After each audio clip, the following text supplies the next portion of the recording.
What is up? What is up, YouTube? You know, for the sons, you know I gotta play this. This used to be my favorite song right here. I couldn't wait to get back from the Philippines so I could work on this song. And thank you, Jesus, that it came out great. Dedicate this to Diddy songs, Diddy kids. Come on, y'all. Y'all don't be like your dad. Use your brain, use your heart, use your soul. Yeah. I was nervous making this one, y'all. I thought I'd just send this one out to Diddy's kids. It's Uncle Mike, y'all. Yeah.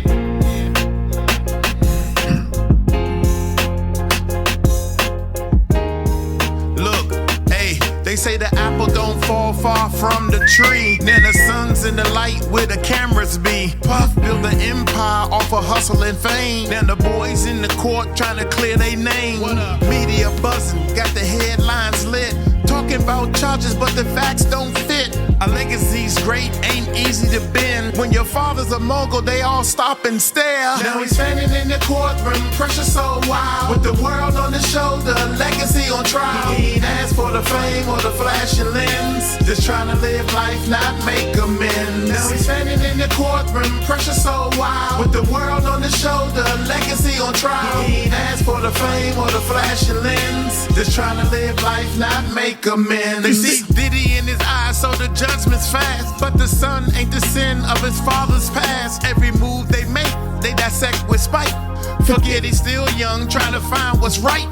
Whispers in the crowd, they talk like they know, but ain't been in the shoes or walked through the snow. Social media courtrooms useless feed. Facts take a back seat when clicks gonna lead. Now he's standing in the courtroom, pressure so wild. With the world on his shoulder, legacy on trial. He ain't asked for the fame or the flashing lens. Just trying to live life, not make amends. Now he's standing in the courtroom, pressure so wild. With the world on his shoulder, legacy on trial. He ain't asked for the fame or the flashing lens. Just trying to live life, not make amends. The truth's gonna rise and the lies don't win. But karma got a timing and it don't pretend. If you're guilty, let justice take control. If he innocent, let him walk out whole. So before you throw shade or feed that flame, remember every man got his own damn name. Not just the son of a star or a hip-hop king. He's a man with a voice, let the gavel ring. Let's rap.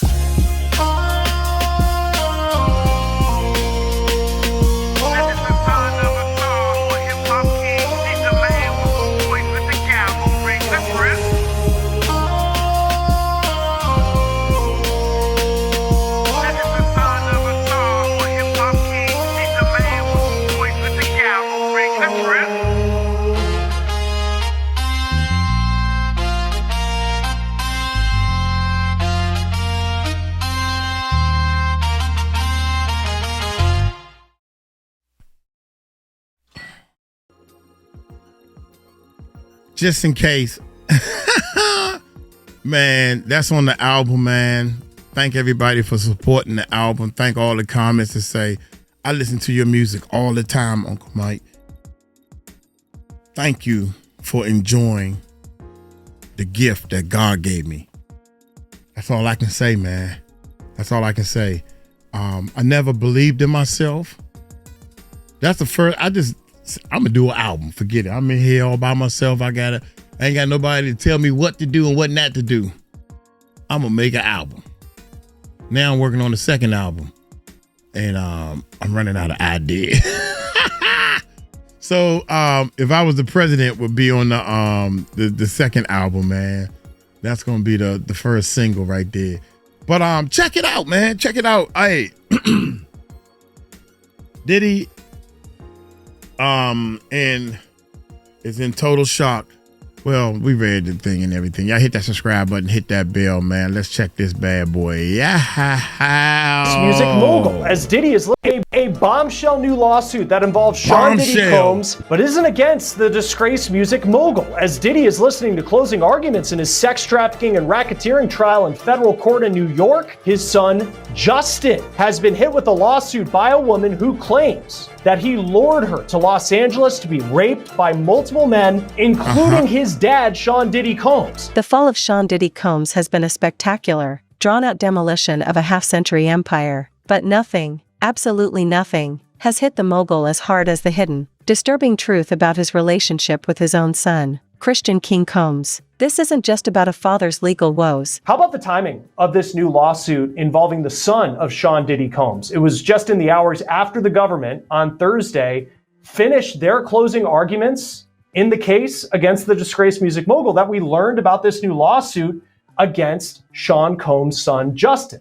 Justin is one of Diddy's 7 kids. Here he is with his dad's arm around his shoulder. Justin has been in court supporting his dad, just as his siblings have been over the past 7 weeks of testimony. Now, listen, whatever your feelings are on Sean Combs and whether you think he's guilty of the charges that could put him in federal prison for the rest of his life, you just have to think how difficult it must be to hear about all the sexual exploits of their father. But if you believe the allegations I'm about to tell you in this new lawsuit brought against Justin Combs, Justin apparently was very aware of his dad's lifestyle.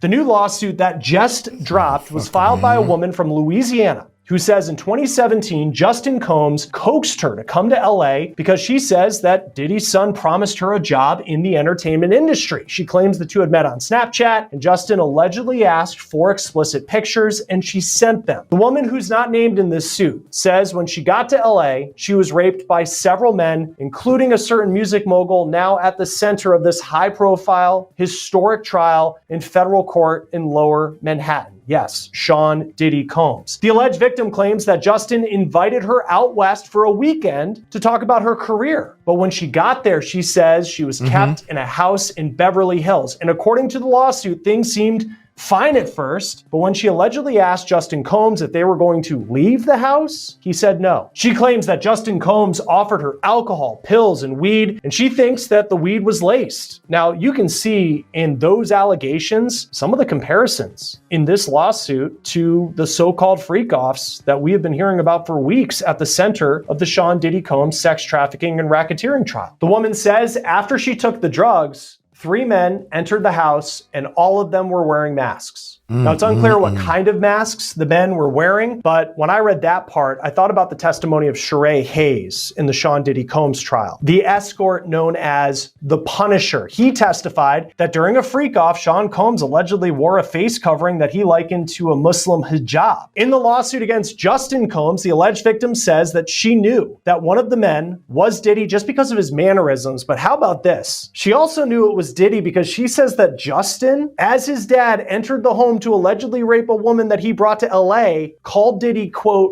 Pops. Now, we see on Justin's social media that Pops is the phrase that he often uses for his dad. In this lawsuit, the alleged victim claims that she was led to a bedroom where she was allegedly told, quote, you better let this happen or else. Then she says that each man took a turn raping her, calling it a, quote, brutal gang rape. After that, she was taken to an airport on Monday and flown home. Not only is Diddy facing the possibility of spending the rest of his life in prison if convicted of all the charges in his sex trafficking and racketeering trial, there have been nearly 80 lawsuits filed against him in civil court. Many are still active. Several of the lawsuits accuse Diddy of sexual abuse and are filed by people who are not giving their names, just like in this lawsuit that we're talking about. This also isn't the first lawsuit that Justin Combs has recently faced. Justin was named in a suit brought by music producer Rodney Jones, who goes by Little Rod. Rod claims that Diddy coerced him into sexual acts, and you can see the suit also names Justin Combs and accused Justin of covering up a shooting in 2022 at Little Rod's studio in LA with his dad. In May, a judge did dismiss Justin. It's about the grotesque, generational reflection of alleged darkness that has surfaced. Diddy is in total shock, watching his meticulously crafted image of the perfect black family man crumble under the weight of his son's alleged entanglement in the same criminal sphere. The secret is out. The king was allegedly groomed for a kingdom of depravity. For a man obsessed with legacy, with the very idea of a dynasty, the surfacing truth about King Combs is the ultimate, excruciating betrayal of his own dream. The public always saw the proud father-son duo, 2 rappers sharing the stage, a flawless transition of the bad boy mantle. Now, the legal documents have exposed the alleged reality. King Combs wasn't just a beneficiary of his father's success. He was, allegedly, an apprentice in his father's criminal activities. the most damning piece of information that has ripped the mask off this father-son relationship is the civil lawsuit filed by a former yacht stewardess, Grace O'Marque. This is the smoking gun that has allegedly connected father and son in a circle of claimed abuse. She alleges that she was sexually assaulted by Christian King Combs in December 2022 on a yacht chartered by Diddy. The shocking twist is that Diddy from Little Rod's lawsuit, so he is no longer facing those allegations. As for the lawsuit filed in the hours before his dad's attorneys were to make closing arguments, E! News reports that Diddy's attorneys have denied the allegations, but it's unclear what Justin's response is at the time of this recording. Joining us now is criminal defense attorney Will Corman. Always great to have you on Law and Crime. Thanks for being with us. What stands out to you in this lawsuit that Sean Combs is named, but also his son Justin? Well, it's interesting. I think that the connection to Sean Combs is pretty tenuous. You know, we've gone through this all. It almost seems the one connection to Sean Combs that they actually put on him is the allegation that Justin called one of the masked men Pops during the course of the assault or just before the assault. That's it. The other connection, obviously, is that Sean Combs is Justin Combs' dad. So I think it's a bit of a stretch. Again, we're just receiving these documents now. We're just going through this lawsuit now. Perhaps there's more out there, but it really doesn't seem that way. And of course, people who are victims of sexual violence, you want them to get their justice. We have seen dozens of lawsuits filed against Justin's dad in the wake of when he was indicted for the trial that he's on right now. How do you go through these lawsuits and understand who's telling the truth and who actually has a case that could be heard in court? Someone like Cassie Ventura, when you see that video from 2016, or you do look at some of these Jane Doe lawsuits and you wonder how many of them are true. Look, I got it. I know how you can tell who's telling the truth or not. What you do is you invest more money into these lie detector tests. Now, wait a minute. Everybody got to take a lie detector test. How about that? All Diddy lawyers, Diddy kids, everybody who was involved, the Diddy right-hand lady. Fuck that, man. Come on, man. But I ain't on the trial. You was in his life for 30 years, and you was his right-hand. No, I ain't testifying. Cassie husband, the lawyers, who else? What are the lawyers or the feds? Yeah. Everybody got to take a lie detector test. And I guarantee you, the majority rules. There you go. What y'all think? Let's vote on that. I'm president. Let's vote on that. I bet you any amount of money, Diddy felt, man, that's against my Constitution. That Constitution need to go too. That Constitution need to get the heck up out of here. I'm tired of them amending it in the first place. They always amending the daggone thing. Now that's our Constitution. Yeah, get that out your head. They done preached that to your head so much that you think that that means something. Oh, this my constitutional right. Sit down. That's what the problem with all. That's why all we doing all this stuff. Yeah, there it is. Get a lie detector test. I would invest millions and millions of dollars into the lie detector test and all that type of stuff. Well, you can beat a lie detector test and hell, bullshit. Mm-hmm. Some people can, but not everybody. Not all them lawyers, especially the lawyers. I know they gonna fail it. Here we go. Right now, how do you go through these lawsuits and understand who's telling the truth and who actually has a case that could be heard in court? Someone like Cassie Ventura, when you see that video from 2016, or you do look at some of these Jane Doe lawsuits and you wonder how many of them are true. Look, as a criminal defense attorney, it's my job to be cynical, and it's my job to, review everything with a pretty jaundiced eye. So the question really becomes are there corroborating facts and circumstances from Jump Street that make sense? So, for example, if this lawsuit is alleging that something happened in LA during a specific period of time, do we know that Sean Combs was there?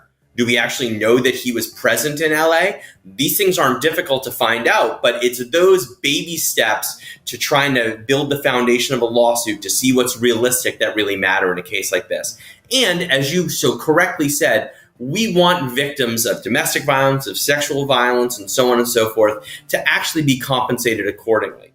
Unfortunately, when we have circumstances where we have somebody famous who's been charged with crimes, we have somebody famous who's been sued, there can be instances where other folks jump on the bandwagon. And I'm not suggesting that's what's happening here, but it is something that everyone needs to look at skeptically.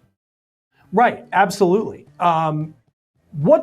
If you were to bring a lawsuit against someone like Justin Combs, or any of these, and even the cases involving his dad, and you're bringing a civil suit, what facts do you need to have? I mean, certainly if you have a victim who says that this happened and they're ready to, they're able to provide some corroborating evidence that something happened, what do you actually need to be able to go to the courthouse and say, I'm filing a lawsuit against this person?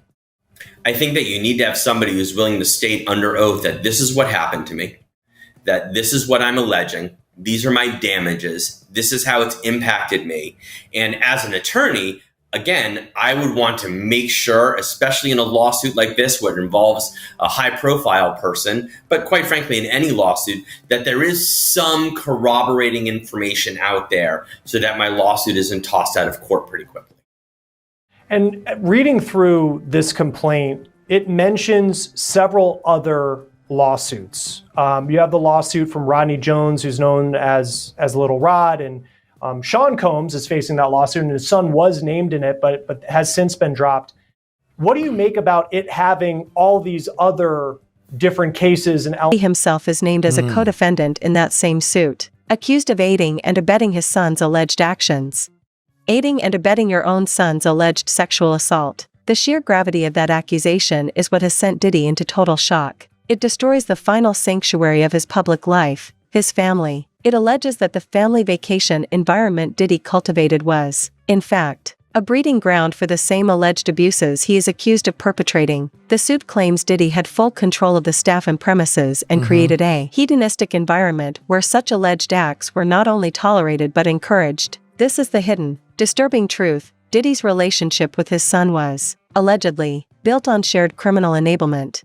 This is not a story about a son standing by his father. This is a story where the legal fire surrounding the father has now completely engulfed the son, revealing what court documents suggest is a terrifying mirror image. For Diddy, the idea of his dynasty, of King Combs taking the throne, was his obsession. It was the perfect narrative, the bad boy baton passed down. But the reality exposed in a civil lawsuit is elements brought in. What is the attorney here trying to prove?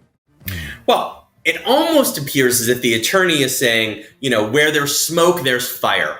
So here are all these other lawsuits, and I've reviewed the complaint, and they talk about them in some detail. They don't just list them. They say, this happened on this date, and this person sued Sean Combs here, and this person sued Sean Combs here for this set of facts and circumstances. And they're essentially trying to say, because there's all these other lawsuits, you should give this one a stamp of approval, because again, where there's smoke, there's fire. Tony Busby, his law firm is bringing this. He has been, in the civil world, a very, very prominent name. For those who don't know him, and you work in criminal defense, what do you know about Tony Busby? Knowing that it's his law firm bringing this, what does that tell you?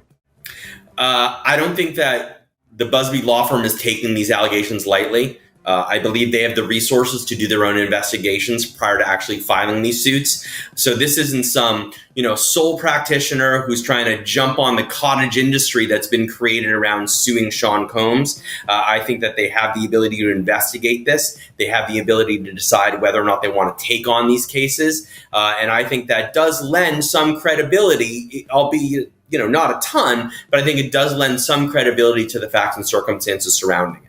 In other words, this alleged victim didn't just walk in off the street to some random law firm who then is saying, oh, we now have the ability to sue Sean Combs. This is someone who's been down this well-trod path before and probably knows exactly what the pitfalls are in suing somebody as prominent as Sean Combs. Oh, my God. This lawsuit came down at the time we were recording this, came down last night. So that was a couple hours after the government finished their closing arguments against Sean Combs. And as we're recording this right now, Sean Combs, his defense team is giving his closing argument. What do you make about the timing of this?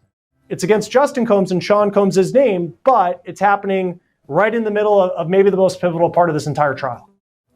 I don't exactly know what to make of the timing of it. I think it's interesting. I think that I'm a little surprised that it's come out so late, but sometimes, we don't know what led the alleged victim in this lawsuit to break their silence and to file this lawsuit. Perhaps they were watching the testimony or reviewing the testimony in the criminal case and said, oh my gosh, that's exactly what happened to me. Perhaps they said, they listened to the testimony and they said, there are so many victims here. I believe that I am one too. We don't know what prompted it. I think the timing is interesting, but I don't know that I can make anything of it as we sit here right now.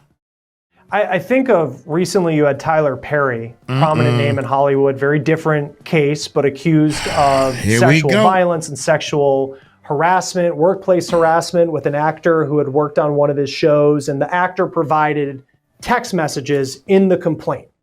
This doesn't have that. Very different case. But does that, the fact that there's not that visual evidence that we can look at, and I don't know what type of visual evidence would exist in a case like this, but the fact that we don't particularly have those, does that take away from the weight of what this lawsuit may actually be in the end when it comes to the truth? Well, I think we're getting ahead of ourselves a little bit here because the filing of a complaint is just simply the first step. And all the complaint needs to do on paper anyway is set forth the factual allegations that are enough to sort of not get the case thrown out at the first few stages. And that bar is pretty low. So there may be tons of evidence surrounding these allegations. Allegedly far darker and more disturbing than anyone could have imagined. The pivotal, shocking piece of information is the lawsuit filed by yacht stewardess Grace O'Marque. Her allegations are the crack that has shattered Diddy's final defense. The narrative Diddy spent decades constructing, of a mogul who transcended his rough past to become a love advocate and dedicated father, has been completely incinerated. Now, the world sees a different narrative, one where a father allegedly initiated his own child into a destructive lifestyle, where the dark secrets were passed down like a sick inheritance. King Combs' subsequent actions have only amplified Diddy's private breakdown. His ill-advised diss track, released during the peak of his father's legal crisis, was meant to project strength but only showcased a disastrous lack of self-awareness. It was a spectacular public relations failure that drew scorn and further scrutiny onto the younger Combs and the multiple civil lawsuits he now faces, allegations that strikingly mirror those against his father, including the use of spiked drinks, sexual assault, and covering up alleged crimes. Lawsuit, rather. Do you think that the feds would reach out to her and ask her about her experience, perhaps?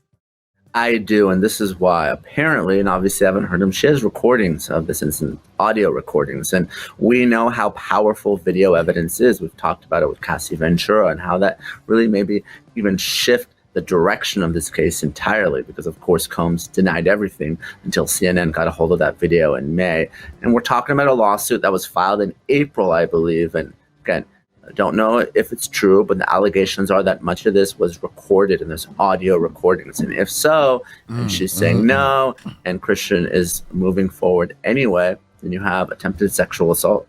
Yep. Talking about audio and video recordings, that's what's huge in this case. I mean, we've heard a lot about it from Cassie and her lawsuit, then of course Lil Rod, and now confirmed in the federal indictment that the feds are saying, yep, we've got some, and that's what led to this indictment and his charges. But what's interesting is that in Lil Rod's lawsuit, he actually has photos, like screenshots of a recording of Justin Combs, and he says it's allegedly with a sex worker. Do you think that part is incriminating too, that the feds may be looking at that recording?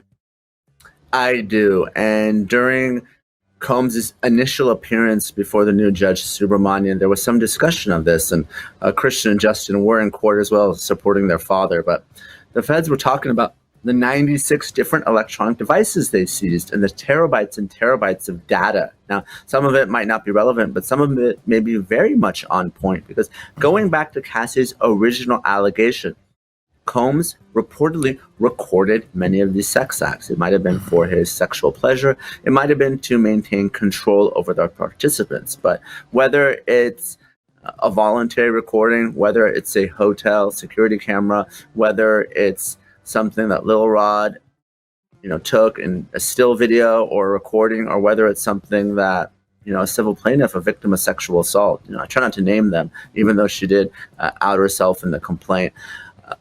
took without the knowledge of Christian or others, it's all very, very powerful, because oftentimes when you're dealing with sexual assault and sexual abuse, these are things that happen behind closed doors, right? Could be at a home, could be at a hotel. In this case, could be on a yacht. And usually there aren't a whole lot of witnesses to it. So you will have a he said, she said type situation in many, many cases. Well, a recording can really change that narrative because, again, it can really corroborate the story of one side or the other. In regards to Justin specifically and these alleged recordings, audio, all of that, so that's in relation to Lil Rod's lawsuit. He's actually a co-defendant listed quite a few times throughout this. And in addition to him sitting next to this alleged prostitute, we have that photo. There's also allegations that he actually partook in these freak-offs and potentially drugged women. This is something Lil Rod is saying. How would the feds go about proving something like that? I know that's the pattern we've seen across a lot of these civil suits, that women allege Diddy, for instance, drugged them. But now Lil Rod's also pointing the finger at Justin Combs, saying he drugged some of these women. How would the feds then go to look further into that? Yeah, Lil Rod's lawsuit is interesting in that there are many defendants. We talked about Christina Horam, right? Some of the allegations that came out in Lil Rod's lawsuit was Christina, of course, being Combs' right-hand woman. She allegedly had the fanny pack with the drugs that were provided to the sex workers. There are the allegations directly against Justin as well. So whenever you're proving something like this, obviously, you're going to rely on the testimony of witnesses. You know, it could be an independent witness, because the sex workers, even though they're participants in a sex act, they won't necessarily be charged, or I don't think they're going to be defendants. The complaint describes the yacht trip, chartered by Diddy, as being advertised as a wholesome family vacation, but which allegedly devolved into a hedonistic environment where the very circumstances for the alleged assault were not only created but allegedly encouraged by the father. The documents allege that Diddy had full control of the entire scene, implying that the patriarch was actively enabling, or at the very least, cultivating the exact environment that led to the alleged crimes. This is the disturbing truth. The mentorship Diddy flaunted to the world was, allegedly, a grotesque apprenticeship in depravity. The legal filings suggest a chilling symmetry between the father's and the son's alleged actions. The stewardess alleges King Combs pressured her to drink spiked tequila, an allegation of drugging that has been repeatedly leveled against Diddy in numerous other lawsuits. She claims she was groped, assaulted, and that King Combs attempted to force her into oral sex. Disturbingly, the lawsuit's existence, and the subsequent media coverage, irrevocably ties the son to the criminal enterprise allegations that have landed a lawsuit. If the allegation is that they were forced to perform these sex acts and it wasn't just a commercial transaction. So you can rely on that testimony. Obviously, Lil Rod himself, but he's a plaintiff, so his testimony may be biased, may be true, but it's certainly something that you would want more of if you are a prosecutor. And then you look to video and you look to other types of evidence, maybe text messages, something that corroborates what Lil Rod has said. And of course, if you have someone like Horam who flips, that would be very, very helpful for prosecutors, because we know that former employees, they usually have a lot of information and they can be leveraged in a criminal case or even a civil one to cooperate to save themselves. I want to talk more about that, the flipping of all this, because right now Diddy is the only one who has been charged federally in relation to this scheme, this alleged scheme. But as you pointed out, there are other people who have been identified as participants in all this. Christina Coram obviously is the main one, along with the Combs enterprise or empire, whatever you want to call it. She has not yet been charged, but I'm pretty sure, as you've told me in the past, probably this interview and many others, the feds are going to be talking to Christina Coram, and it would be in her best interest likely to cooperate with them. But what about Justin and Christian? I mean, they're so close to Diddy. They're his sons, and they have accusations against them. They could, as you said, face these charges in the future. What do you think? Do you think that they would flip? I think it's a lot less likely that Justin and Christian would flip. I've seen children testify against their parents. We've seen it on Law and Crime many times, and obviously it makes for great drama and courtroom theatrics. But I think in a case like this, it's going to be less likely. They really owe everything to their father, right? He's obviously someone with significant financial means. He's someone that's going to pay for their lawyers and protect them. I think it would be pretty surprising to see a flip like that. Of course, anything's possible, but I think it's less likely, given that there are people that really don't have that familial tie. They don't have their legacy. They don't have potentially hundreds of millions of dollars to lose if they end up turning sideways on their parents. So it's obviously a possibility. I think it's highly unlikely, especially what we saw during that first hearing. The children all being in court, directly supporting Combs, him waving and blowing kisses to them. I think a flip is unlikely with respect to Justin and Christian. Yeah, what do you make of that? Obviously, they're supporting their father, as you've discussed. They were actually in the courtroom supporting him, as you said, blowing kisses, all of that. But then there's also headlines, photos, videos of Christian Combs, who's been out partying after all this. People are obviously clamoring at any sort of Diddy news. But do these two have to kind of keep in mind that the focus is going to be on them? They are being watched, in relation to what their dad was doing, but also their allegations against them. Is this something they should be keeping in mind, their public image? I do, Sierra. And it's not just about the courtroom. We've talked about the court of public opinion in a case like this. And, the jurors are ordinary people and everyone knows who Sean Diddy Combs is. And, if there's this sort of very high profile criminal trial happening in May or sometime in 2025, and the perception is that the family doesn't take this seriously, they're partying, they're drinking, it really plays into some of the allegations that this was just a party lifestyle and these individuals thought that they were above the law. Now, again, I'm not saying that jurors don't follow the instructions in the law, and they're really supposed to decide the case solely based on the facts and evidence in the case. But we've seen it time and time again. It could be Johnny Depp, it could be Michael Jackson. Diddy in prison. The shock for Diddy isn't merely the public scrutiny on King Combs, who is an aspiring rapper trying to navigate his own career. The shock is the realization that his alleged criminal activities didn't stop with him. They allegedly contaminated his legacy, his most precious asset, his own flesh and blood. He poured his wealth, his influence, his entire world into his children, only for court documents to suggest a catastrophic result. The king was allegedly raised to inherit the dark methods of the father's alleged business practices. When Diddy performed with his son, when he beamed on the red carpet with him, he was projecting a vision of success and generational wealth. The truth that has surfaced, according to the lawsuit, is a vision of alleged generational trauma and shared liability. The accusations suggest King Combs was allegedly doing what he had allegedly been taught, or at least allowed to do, within his father's controlled and allegedly enabling ecosystem. The immediate aftermath has only compounded Diddy's shock. While Diddy faces his current conviction and sentence, the spotlight on King Combs will not dim. The younger Combs has vehemently denied all claims against him, with his legal team dismissing the suit as lewd and meritless. But in the court of public opinion, where Diddy has already suffered a total, complete cancellation, the stain on the family name has become permanent. The hidden, disturbing truth is that Diddy's relationship with his son has now been recontextualized by the legal system as, potentially, a relationship of criminal complicity. The father who sought to build a dynasty has, according to the allegations, inadvertently set the foundation for his son's downfall, cementing a shared narrative of alleged abuse and cover-up. The ultimate, crushing blow for Diddy is knowing that his name, his precious love brand, and his son's future are now bound together by the darkest of legal ties. This is a Greek tragedy played out in court documents, where the sin of the father is allegedly passed directly to the son, leaving the once untouchable mogul in total, irreversible shock. The legal walls have closed in, not just around one man, but around the entire family unit he worked so hard, and allegedly so criminally, to protect.